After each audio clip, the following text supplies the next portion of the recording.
রাষ্ট্রপতির পদ খালি হলে আইন অনুযায়ী পরবর্তী ৯০ দিনের মধ্যে ইসি নির্বাচনের ব্যবস্থা করবে বলে জানান নির্বাচন কমিশনার আব্দুর রহমানুল মাসুদ।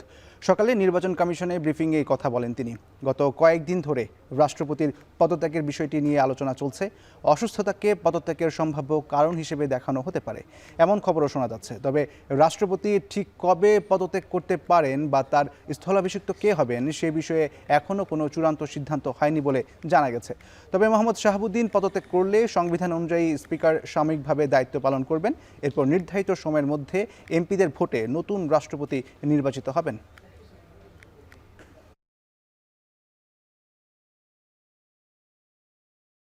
দেখেন, রাষ্ট্রপতি পদত্যাগ করবে কি করবে না এটা নির্বাচন কমিশনের কোনো বিষয় না।